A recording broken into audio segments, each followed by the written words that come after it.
E aí, pessoal? Tudo bem com vocês?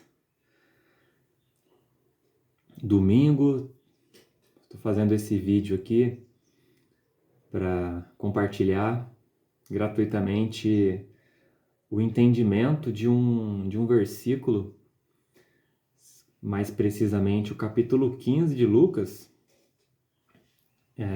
versículo de 8 a 10. Eu separei esse versículo aí para compartilhar, para trazer o entendimento para vocês, os significados. Eu acredito que se vocês tirarem esse tempinho aí para ouvir, tirarem esse tempinho para aprender o que esse versículo tem a ensinar, vocês podem crescer, vocês podem ajudar outros a crescerem, vocês podem desatar nós dentro de vocês. Então acompanhem aí, não vai ficar um vídeo pequeno, não dá para fazer vídeo pequeno. E acompanhem aí, tira um tempinho para vocês assistirem. Eu vou começar lendo esse versículo, eu deixei escrito aqui, né? Eu vou começar lendo ele, aí depois a gente dá continuidade à interpretação dele, ao contexto dele, e aí a gente conclui, né? O versículo, ele diz respeito à seguinte frase, gente. É uma parábola, né? Uma metáfora, o ensino que Jesus trouxe. Ele diz assim: qual mulher que tendo 10 dracmas, perdendo uma, não acende a luz e varre a sua casa e busca com diligência até achar? E achando-a, convoca as amigas e vizinhas, dizendo: alegrai-vos comigo, porque eu achei a dracma perdida. Bom, essa é a parábola, essa é a frase. E aí a gente vai olhar agora, então, pessoal, para o contexto histórico. Por que que Jesus de Nazaré soltou uma dessa? Utilizou-se dessa expressão, né? Eu separei em 3 etapas do contexto histórico daquela época, porque é importantíssimo, gente, você que tem essa curiosidade, esse interesse de conhecer Jesus dentro dos evangelhos, conhecer a vida e obra dele, é importantíssimo você saber que precisa fazer a leitura junto do contexto histórico. Precisa entender o contexto histórico daquela época. E aí você trazer para hoje, para o seu contexto histórico. Tá? O contexto histórico é o seguinte: o mundo judaico do primeiro século.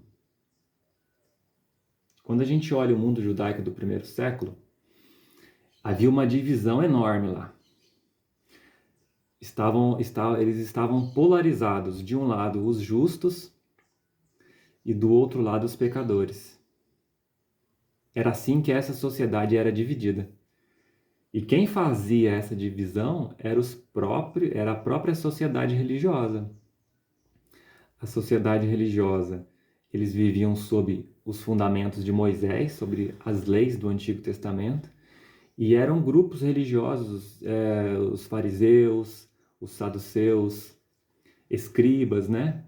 E algumas outras correntes também religiosas que tinham, e aí esses grupos, eles faziam essa divisão.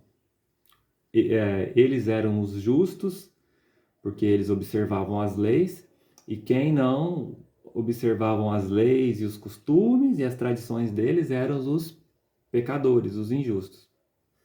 E aí nesse contexto vem Jesus. Jesus nasceu na plenitude do tempo, né? Como diz o apóstolo Paulo. Plenitude dos tempos tem muito mais contexto para a gente trazer, só que se eu for trazer vai sair do foco. Mas ele nasceu bem na ardência desse contexto aí, né? Nesse atrito violento que tinha entre esses grupos religiosos, os santos e os pecadores. Então esse é o primeiro contexto que a gente tem que ter em mente. No entanto, se você ler Eu li agora o versículo 8 e 9 do capítulo 15. Mas se você abrir na sua Bíblia aí, seja Bíblia digital ou a Bíblia do livro, né, impressa, se você abrir o capítulo 15, você já vai ver o primeiro versículo logo de cara, assim, o primeiro versículo. Os pecadores iam até Jesus. Demais, né? Os pecadores iam até Jesus. O versículo 2 já traz, e os fariseus murmuravam, criticando, ou em alguma outra tradução, reclamando. Ele anda com pecadores. Então você já vai ver aí, pessoal, o crescimento desse conflito. Você vai ver que esse grupo religioso veio depois a trazer apelidos para Jesus, apelidos como amigo dos pecadores e das prostitutas, porque Jesus estava do lado dos desprivilegiados. Então esse é um contexto que tem que ter em mente esse contexto para conseguir entender o Evangelho, para conseguir entender o que Jesus quis ensinar, né? Então esse é o primeiro ponto, essa crítica dos fariseus e dos escribas, né? E aí Jesus traz essa parábola, né? O outro contexto número 2 aí, por que ele usou essa moeda, né? Essa dracma? Dracma é uma moeda de prata, por que ele falou sobre ela, né? Normalmente essa moeda, essa dracma, ela era guardada dentro das casas. Ela não era uma moeda assim de muito valor, ela tinha o seu valor, mas não era igual o ouro, né? Igual outras preciosidades daquela época. A dracma ela era um pouco inferior e ela tinha um contexto doméstico ali, sabe? A mulher, quando ela era vendida pelos seus dotes, né? A família vendia o dote ali. Essa dracma ficava então sobre o zelo da mulher, sobre a administração, né? Então a dracma tem um contexto doméstico, porque a dracma era guardada dentro de casa e a mulher era quem fazia a gestão dessa dracma em guardar. E também, além do seu valor financeiro, né, essa dracma tinha um valor sentimental, né? Para a mulher tinha um valor sentimental altamente, porque era essa dracma, era a troca dos é a forma que ela recebia o seu valor, né? Porque as mulheres tinham naquela época a questão de ser do dote, né? De ser vendida ela era vendida pelos seus pais através do dote, pelos seus maridos. Enfim, tinha esse contexto emocional, sentimental, valor sentimental nessas dracmas. E o terceiro, gente, estou lendo aqui para trazer, o papel da mulher. Nossa, isso aí é importantíssimo, né? Porque hoje, 2021, as mulheres elas têm um papel, mas no primeiro século era outro papel. A mulher, ela não opinava nada, ela era totalmente limitada ao público, sabe? A função dela era totalmente fazer a administração doméstica. Se a função dela era ficar dentro de casa e fazer a administração doméstica, logo a gente entende o seguinte: essa dracma era de total responsabilidade delas administrar. Aí Jesus vem então com essa parábola. A mulher, havendo 10 dracmas, perdeu uma. Pronto. O que aconteceu? Algo que era do zelo da mulher, que era para ela administrar, ela perde. E ela perde dentro de sua casa. E aí ela faz uma busca e apreensão violenta até ela encontrar. E a hora que ela encontra, ela se alegra. Então a gente finaliza aí o contexto histórico. Essa parábola nunca mais vai ser a mesma para você, né? Então você vai entender que o contexto histórico era, o capítulo 15 de Lucas já começa com o pé na porta, a treta de Jesus com os religiosos, E por que que Jesus tinha essa treta? Vou já abrir aqui um outro ponto. Por que que Jesus tinha treta com os religiosos? Jesus é a verdade, o caminho e a vida, né? E quando fala que ele é a verdade, a gente às vezes pensa sobre prepotência, né? Dono da verdade, prepotente, pá, não sei o quê. Não só isso, gente. Não é isso o, não é isso que se quer dizer a verdade. Mas é a verdade do seu eu também, sabe? De você saber quem você é. Quando Jesus fala eu sou a verdade, ele sabia quem ele era, ele sabia o que ele estava fazendo aqui, ele sabia de onde ele veio, para onde ele ia, qual era o caminho que ele ia seguir. Aí já abre a primeira intervenção. Você sabe quem você é, você sabe o seu propósito, você sabe para onde você está indo. Quando a gente não sabe para onde a gente está indo, qualquer caminho serve. Olha só que doido, né? Quando a gente não sabe qual caminho pegar, qualquer caminho tá bom. Para Jesus não era qualquer caminho. Ele sabia qual caminho seguir, porque ele sabia da sua verdade. Ele era a verdade, ele sabia da sua verdade e ele manifestou a sua verdade. E ele ensinava as pessoas que se chegavam até ele a viver a sua verdade, a viver a sua essência, a ser você, ser verdadeiro, colocar o rosto para fora, abrir o peito, viver a vida, né? Isso ele dava muita ênfase.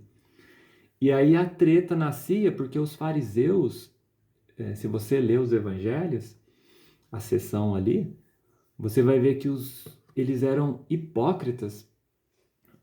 O que é a hipocrisia, gente? Né? Grosso modo, é você dissimular, viver de forma dissimulada. Você não manifestar a sua verdade, não manifestar o seu sentimento, não falar do seu sentimento, não falar do que você pensa, não pôr para fora a sua vida verdadeira. Ser você. Ser quem realmente você precisa ser. E a hipocrisia é isso aí, é colocar máscaras, né? Colocar máscaras. E aí Jesus era totalmente oposto a isso. Ele ensinava a ser verdadeiro porque ele era a verdade e aí tá armado a treta. Não tinha como eles, Jesus e os religiosos, fazerem uma conversão, se convergerem. Não tinha como. E aí já traz uma nova intervenção, século XXI. O que vocês, da onde vocês estão, do ponto de vista de vocês aí, o ângulo que vocês estão olhando aí da sua casa, da sua vida, como vocês veem o contexto hoje? Né? Comenta aí no vídeo, ou só aguarda aí para refletir, né? Como vocês veem o contexto religioso hoje? A questão dos justos e dos pecadores, né? Os justos estão se aproximando dos tais pecadores marginalizados? Ou esse atrito ainda continua? Você que está dentro de um contexto religioso, né? Como que você vê essa questão? No século XXI era assim, igual eu estou contando. Igual eu estou expondo aqui, né? E hoje, como você vê? Fica essa perguntinha aí. Mas enfim, pessoal, o contexto histórico, que era essa briga aí, o uso da dracma, para que ela era usada? Né? Ela era usada uma moeda de pequeno valor e era como parte do dote da mulher e economia pessoal ali da casa, né? Que ela tinha um valor de razões sentimentais e culturais para a mulher. Terceiro, qual que era o papel da mulher? Que a gente falou também aqui, né? Que lá no primeiro século ela tinha um papel totalmente diferente do papel de hoje.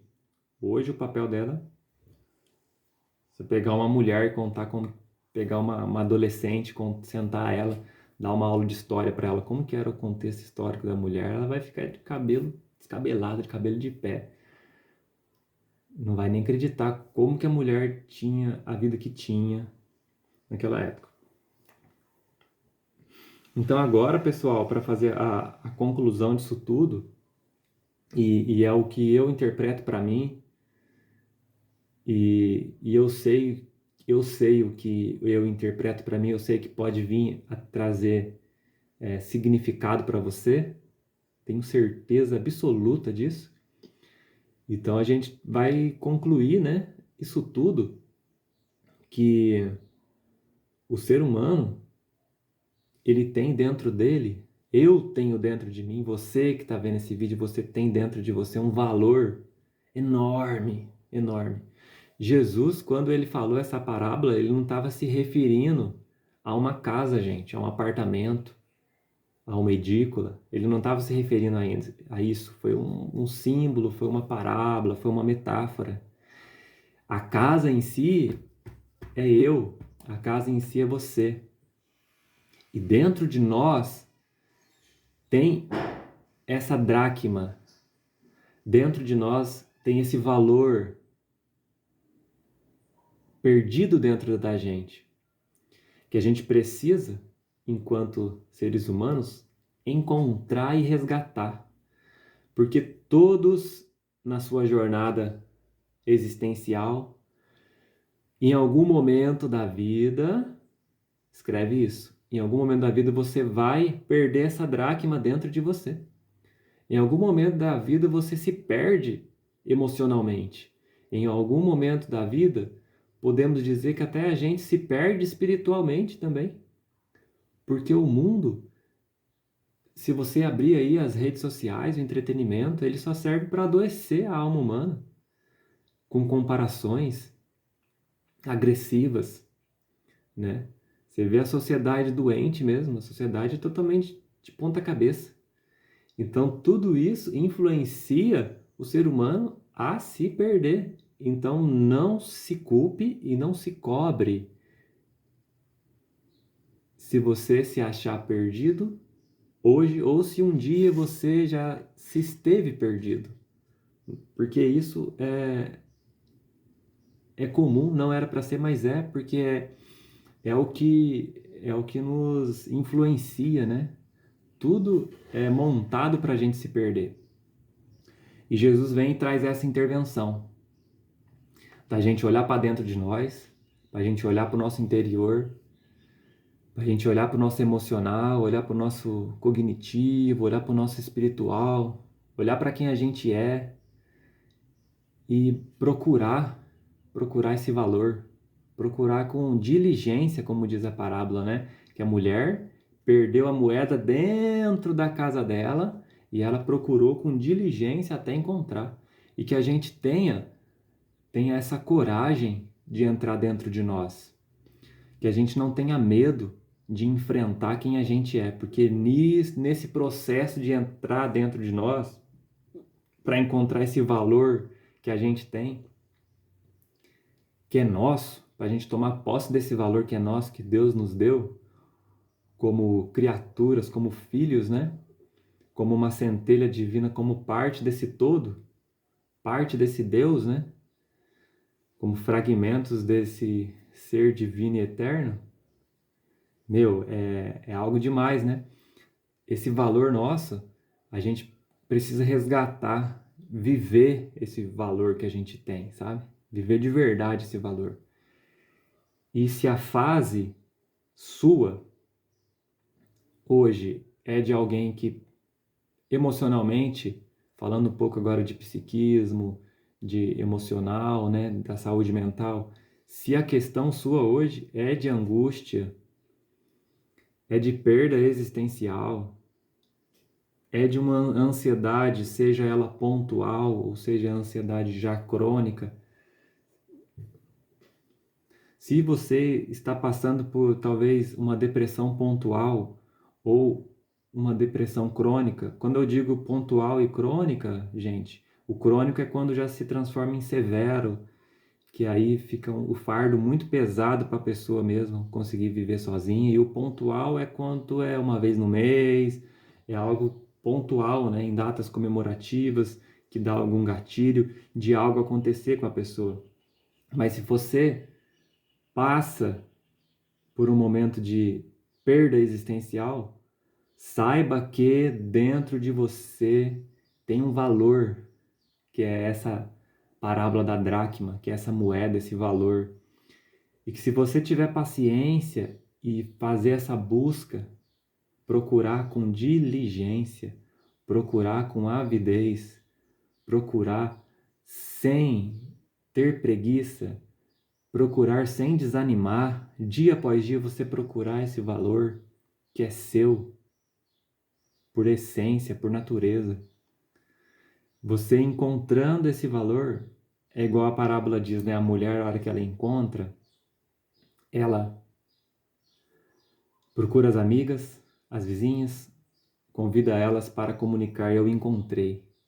Porque quando a gente encontra, também a hora que a gente encontra, a gente começa a viver tão bem, porque isso vaza de nós, né? As pessoas começam a perceber que tem algo diferente.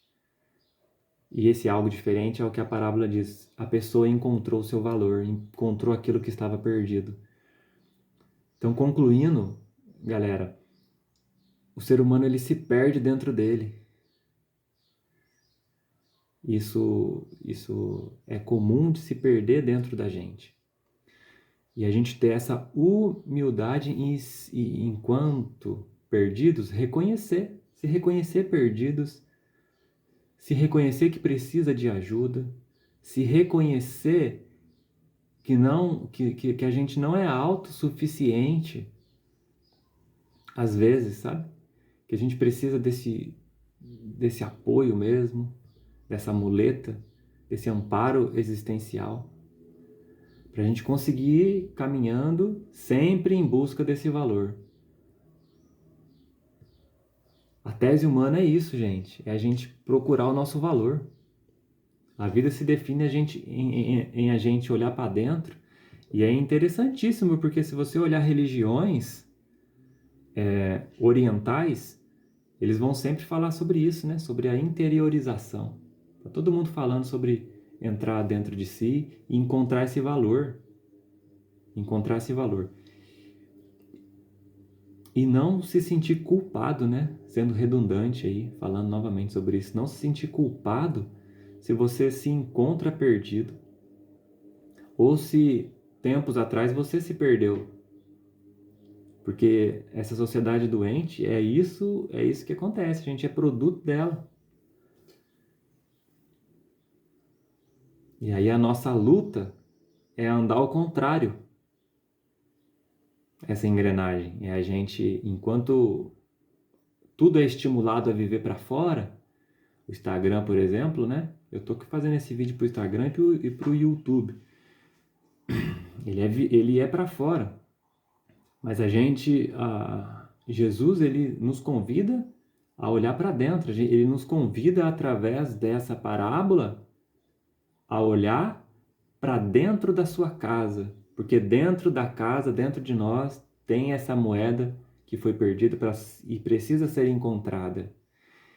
E não é à toa também, para finalizar a conclusão, não é à toa também que essa parábola ele conta na sequência linear de uma treta que ele estava tendo com os religiosos. Se você ler o capítulo 15 de Lucas, de carreirinha, você vai entender que tinha uma treta, uma briga, um conflito entre eles no versículo 1, 2 e 3, certo? E aí chega no versículo 8, 9, ele começa a disparar parábolas. São 3 parábolas. A parábola do filho pródigo, talvez outra hora eu faça um vídeo aí. A parábola da ovelha perdida, certo? E essa da dracma que eu estou trazendo. Qual que é a questão, né? Falando um pouco sobre psicanálise, sobre psicologia, o Winnicott, ele é quem trouxe a questão do self, né? Do falso self, do falso eu. Ele é o cara que trouxe essa questão aí. E é uma defesa psicológica. Você passar os seus... como que eu posso falar, pessoal? Você viver um falso self. É, isso mesmo. Viver um falso self, viver um falso eu, você se adaptar. Em cada lugar que você está, você vive uma personalidade. Em cada lugar que você está, você vive um comportamento, uma conduta, sempre dissimulando, sempre criando vários eus, né? Várias identidades. É a questão do falso self que o Winnicott teorizou, né? Nos seus estudos. E isso acontecia com os fariseus. Eles não viviam a sua verdade. Por isso que Jesus tinha isso, né? Eu sou a verdade. E Jesus falava sobre ser verdadeiro, enquanto os religiosos viviam um falso self. Era uma forma de se adaptar. E nisso não dava certo, né? E aí, novamente, a intervenção aí para finalizar o vídeo. Vocês percebem, vocês já se perceberam falso self em vocês? E vocês já perceberam falso self, falso eu? Vocês já perceberam isso no contexto institucional religioso? Pessoas com máscaras, aonde lá dentro é de um jeito, lá dentro eu falo em vivência institucional religiosa, sabe? Naquela vivência religiosa ali. E aí fora daquele contexto a pessoa é outra. Quando isso acontece é o falso self. São 2 pessoas, 3 pessoas em um corpo só. É o que acontecia com os fariseus e Jesus vem e a treta estava armada. Jesus vem e fala: hipócritas, vós limpais o copo por fora e não limpais o copo por dentro. E aí ele vem e fala também, fortíssimo: vós sois como sepulcros caiados, vós sois como esses monumentos de cemitérios, né? Por fora é de mármore, todo belo, todo harmônico, todo com os seus adornos por fora, mas por dentro fedem a restos de mortos, né? É uma expressão até forte. Nessa questão do falso self, nessa questão de não ser a verdade, não ser você. E aí, por isso que ele trouxe essa parábola, né? Para ir já de encontro, essa parábola é para ir de encontro com esses caras que não olhavam para dentro de si para buscar o seu valor e viver a sua verdade. Viviam somente para fora. É isso aí, gente. Ótimo domingo aí para vocês. Vou fechar o vídeo aqui. Valeu. Deus abençoe. Tchau, tchau.